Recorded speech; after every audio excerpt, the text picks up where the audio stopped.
Over the years, there have been many great film trilogies. Star Wars, Evil Dead, Indiana Jones, The Lord of the Rings, The Godfather, kinda. Why are you the way that you are?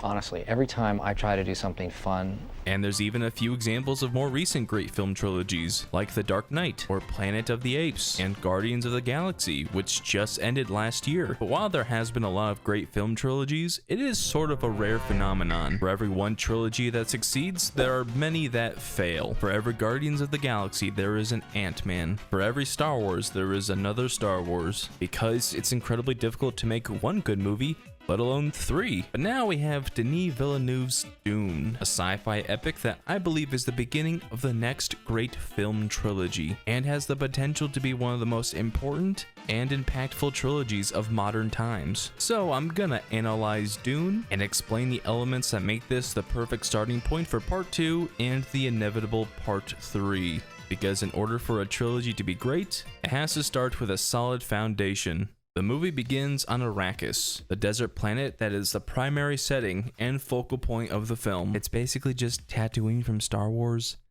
but cooler. In her narration, Chani explains the current state of the planet. She is a member of the Fremen, a group of people native to Arrakis and the main resistance force fighting against the Harkonnens, warlords who are mining the planet for spice, and who are led by Beast Rabban. The conflict on the planet rises until the Emperor, who we do not meet in this movie, demands that Harkonnens leave the planet, giving the sandy wasteland back to its rightful owners. And as the Harkonnen ships leave the planet, we get a title card. The prologue is really great at setting up the rest of this movie, and to some extent, the rest of the trilogy. It's actually very similar to an opening of another great film trilogy, Star Wars. You meet the main good guys of both movies, and the most prominent female member of them. You meet the main bad guys and their scary leader who wears all black, and there's a conflict between these two factions that happens around the prominent desert planet in both franchises. Now, I want to specify that I don't think Dune is copying Star Wars. I haven't read the book, but it's well documented that Star Wars probably copied from Frank Herbert's novel. My main point is that, like Star Wars, Dune does a very good job at introducing the audience to one of the main conflicts of the story, introducing some important characters from both sides, and setting the stage for the main plot of the film and the trilogy as a whole. We cut away to Paul Atreides, who's taking a snooze, and he's having a dream where he sees glances of Chani. Man, he's dreaming about Zendaya? Me too.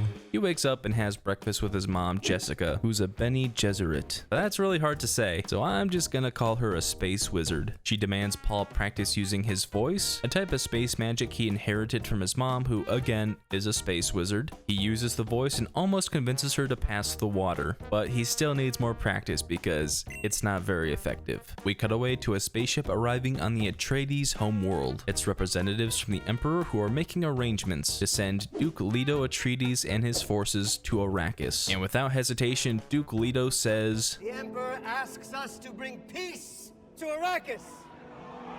House Atreides, accept!" This scene is another good example of establishing this universe. From a few quick lines of dialogue and some glances, we know that this universe has a very organized governing body. And there's something weird going on between this space wizard and Jessica. And Duke Leto is an honorable leader who jumps at the opportunity to serve his universe. With his son's affirmation, the Duke signs the treaty. Yeah, just sign it, and then we can all go out for Denny's. A ship lands in a hangar, and out walks Duncan, Idaho. A lot of characters have cool otherworldly names that sometimes originate from other languages, but this guy's legal name is Duncan, Idaho, and he's leaving for Arrakis earlier than Paul and his father. Speaking of which, the two have a talk in this graveyard. Paul wants to join Duncan on his early mission to Arrakis, but Leto tells him no. His only job is to watch and learn, and to eventually become Duke when the time comes. But Paul shows some trepidation over this, unsure if he'll ever be as good of a leader as his father. Leto assures Paul that great men don't seek leadership. They're called to it, and have to answer the call. And in one of the best lines of the movie, he says, "And if your answer is no, you'll still be the only thing I ever needed you to be. My son." Paul has a training session with Thanos, Gurney Halleck. This is where we're introduced to some of the universe's weaponry, mainly swords, knives, and other pointy sticks. They have guns and rockets too, but yeah, mostly pointy sticks. More importantly, we're introduced to these personal shields. They stop quick attacks but allow slow movements. And while on the surface that might sound like it helps, we see later in the movie that people get around these shields pretty darn easily. We cut away to the homeworld of the Harkonnens. Beast Raban is talking with Baron Vladimir Harkonnen, who is our main villain in the film. And this guy is gross. He's like if Emperor Palpatine and Jabba the Hutt had a baby who's always just a little wet. Raban is mad about being forced off of Arrakis, but the Baron assures him this is only a temporary setback. Later, a group of space wizards meet Jessica in the middle of the night. Dr. Yue gives Paul an examination and a warning. Paul is not safe. Also, I don't think this guy is a real doctor. He's sort of just poking his face a little bit. But whatever. Jessica brings Paul before the Reverend Mother and waits outside, terrified. The mother uses the voice to bring Paul over, and she asks him to place his hand in the box.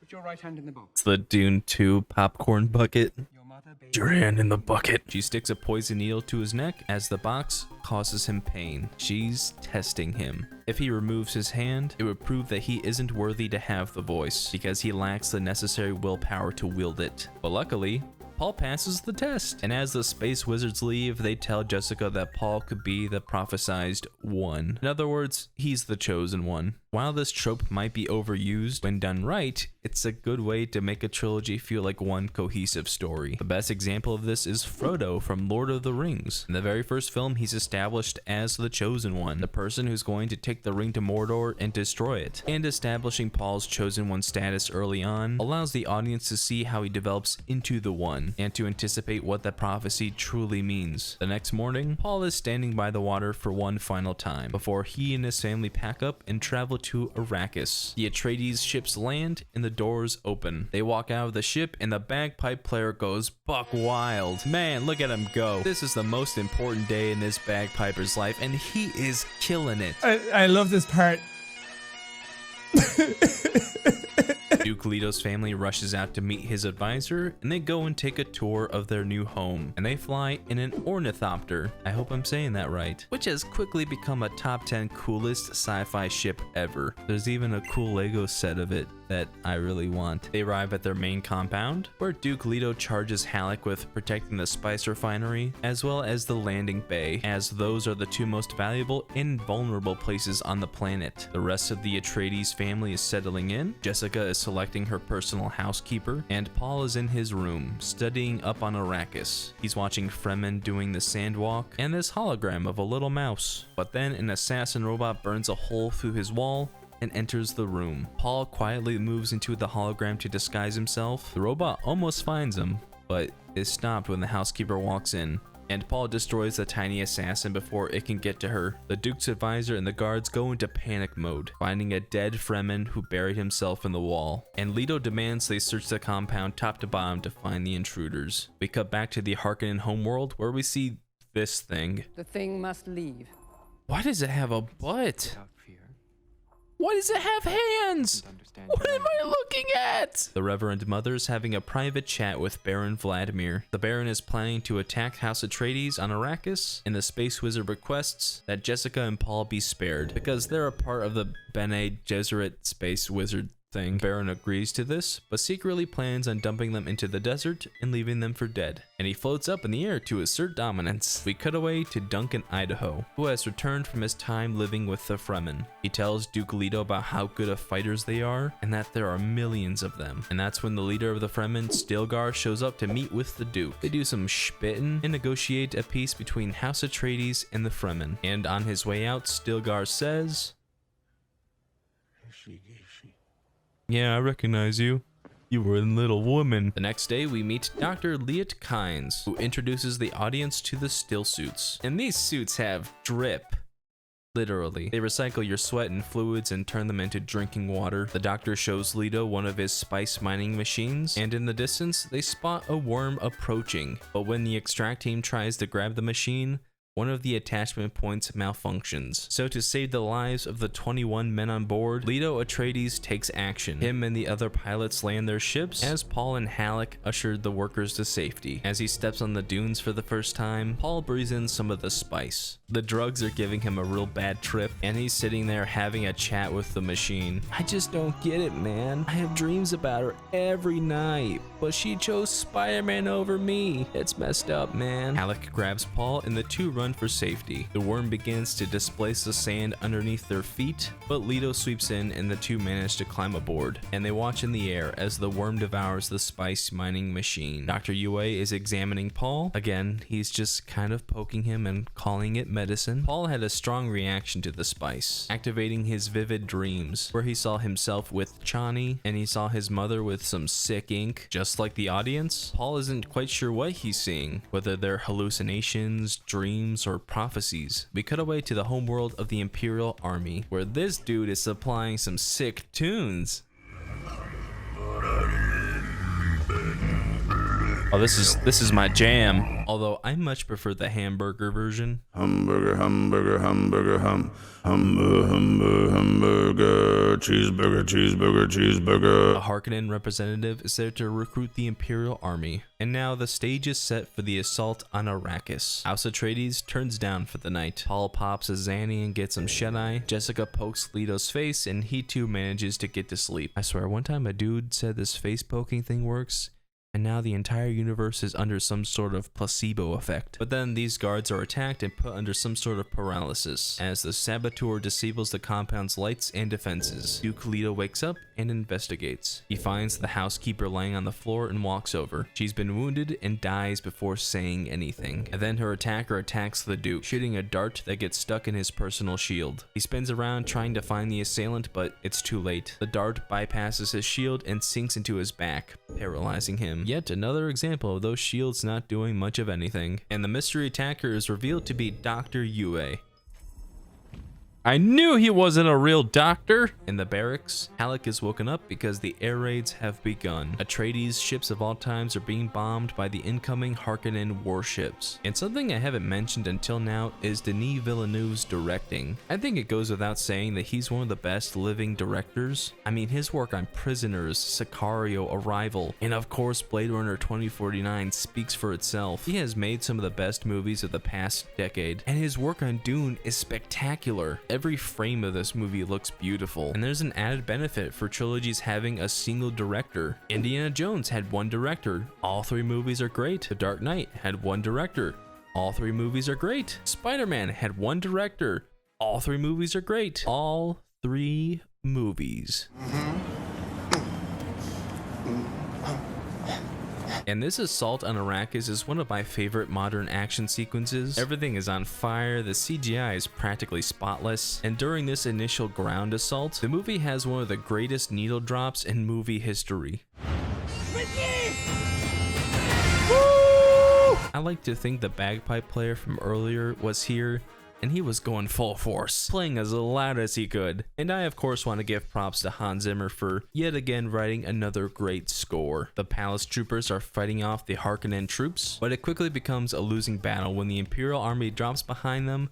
It makes it a battle on two fronts. We cut back to Dr. Yue and Duke Leto. The fake doctor betrayed the house because the Harkonnens have his family captive, but he gives Leto one last act of defiance against the invaders. He replaces one of his teeth with a capsule that, when broken, will release a deadly toxin. The Harkonnens have now fully taken over the compound, but there's still one Atreides man fighting the good fight, Duncan mother effin' Idaho, and he is tearing up these foot soldiers. He's searching for Paul, but it's too late. They've already taken him, and he's on board a Harkonnen ship with his mom. Duncan stealth attacks these goons, scares off the other ones, which yeah, is kind of funny, steals a ship, and flies to safety. While captured, Paul tries to use the voice, but he's not practiced enough and gets hit in the stomach for it. But after some tips from his mom and a moment to focus, Paul uses the voice to free themselves. And with Jessica's powers and Paul's martial arts, the two manage to defeat the kidnappers and free themselves outside the now destroyed House Atreides compound. Now, the next scene is one of the best edited moments of the entire movie. While sitting in the tent with his mother, Paul notices a note from Dr. Yue. Meanwhile, we cut away away to the doctor himself, where a naked and humiliated Duke Leto sits across from Baron Vladimir. The doctor demands he keeps his side of the bargain and let his family go, but the Baron creepily floats over and corrects the doctor. He didn't say Yue's family would be freed. He said the doctor would join his family. And the Baron cuts his freaking head off. Holy crap. He didn't even use a sword or something like that. He used a cheap Target kitchen knife. Back at the tent, Paul finds a small package that Yue left him, and as he begins to open it, Baron Vladimir leans in to hear Duke Leto's final words. And in one last act of defiance, he says,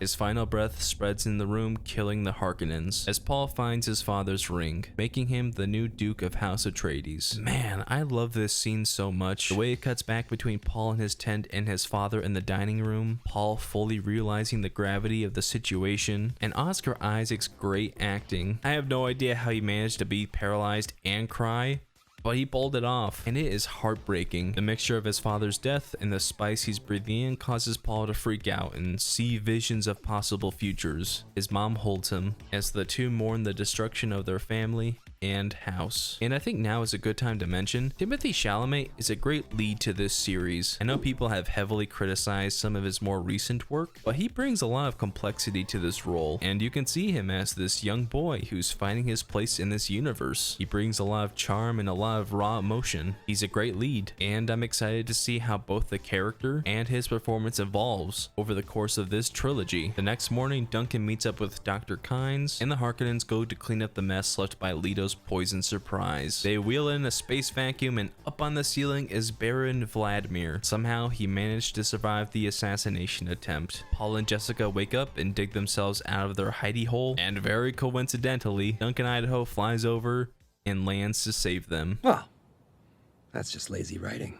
Yeah, Duncan just so happens to be in this area at this time, but this last leg of the movie is kind of slow anyway, so whatever gets us to the end faster is good. They make it to a secret Fremen base where Paul and the doctor have a little chat. Paul has a plan to fulfill his father's vision and to make Arrakis a paradise. He wants to marry one of the Emperor's daughters and to become Emperor himself. I imagine we'll see some of that play out in Dune Part 2. While they have this conversation, the Fremen make spit coffee.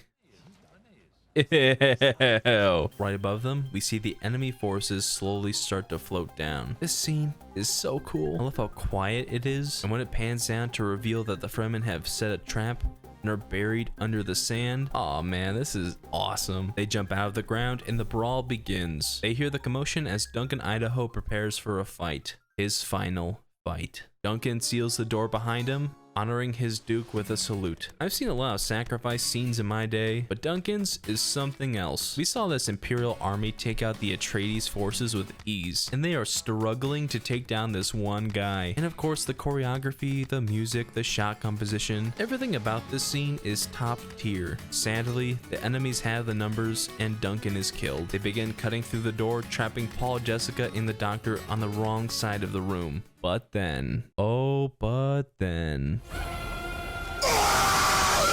Duncan Idaho has more holes in him than SpongeBob, but he's not backing down. He holds off the soldiers long enough for them to flee, fighting with every last breath he has. But sadly, his second wind is short-lived, and Duncan Idaho is killed. Rest in peace, King. You had the silliest name, but the biggest heart. The doctor separates from Paul and Jessica, telling them to fly south and to find the Fremen. She's going to go and report the Emperor's attack to the other great houses. About that. As Paul and Jessica fly off, Dr. Kynes is cornered by the Imperial army. But little do they know, they've fallen into her trap card because she calls over a sandworm. They try to run away, but it's far too late. Them and Kynes are swallowed by the worm. Paul and Jessica fly into a sandstorm, so because of that, every turn they're gonna take a little bit of damage. While flying, Paul has another vision, this time of Jameis, who tells Paul he will teach him the ways of Arrakis. Foreshadowing! We cut away to Beast in the Baron. They threw him in a bath of Dr. Pepper and said, good enough. The Harkonnens are going to continue mining spice on Arrakis and oppressing the Fremen, which we will see in part 2, I guess, because they don't show up for the rest of the movie. Paul and his mom make it out of the sandstorm and crash land their ship. Another happy landing. They put on their still suits and prepare for a trek through the desert. As night falls, Paul teaches his mom the Sandwalk, a special walk the Fremen created that doesn't attract sandworms. It doesn't quite work though, because a sandworm found them. They book it to safety, and this is so cool. Denis Villeneuve is great at combining practical effects with CGI, and this scene is another example of that. And this shot of the worm looking at Paul is so cool and scary, and I love it. Are you Timothy Chalamet from Lady Bird? I believe this is implying that the worm recognizes Paul as the chosen one, but it goes away when he hears a thumper in the distance. They turn around and, oh hey, the Fremen are here, including Stilgar. Paul and Jessica ask to join the Fremen and for their help to get off world. Stilgar says Paul may join them, but Jessica is too old to learn the Fremen ways. This causes a scuffle where Jessica has a knife to his neck and Paul pulls out the 45 special. They manage to negotiate peace, and we finally meet someone.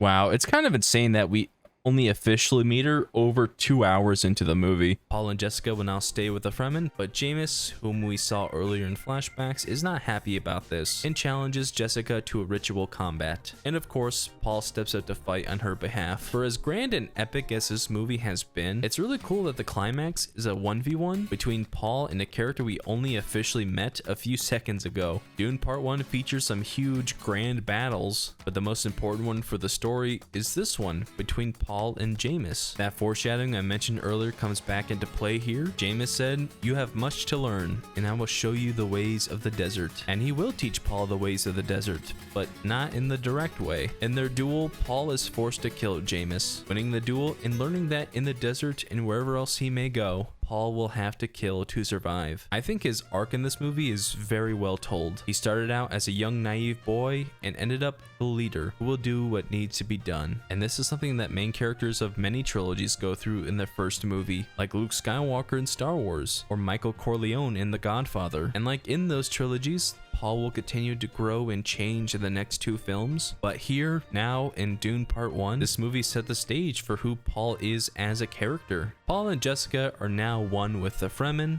As the credits roll, I think we are living in a really exciting time. If Dune Part 2 is half as good as early reports say, we are definitely in store for one of the greatest film trilogies of all time. And this first Dune movie is perfect at planting the seeds for the rest of the series. Even though besides Paul and Jessica, we barely got to see any of the characters. We only had brief scenes with Rabban, Chani, Stilgar, Halleck, and I'm excited to explore them and the new characters in Dune Part 2. And more than anything, I'm excited to see where this story goes. We're in the midst of what could be one of the greatest trilogies of all time, and Dune Part 1 did a fantastic job at setting up the foundation for it. But while you're waiting to watch Dune Part 2, you should click on this video here. This might either be some random video on my channel, or it's probably the Dune Part 2 review. So yeah, you should click on it. See my thoughts about Dune Part 2.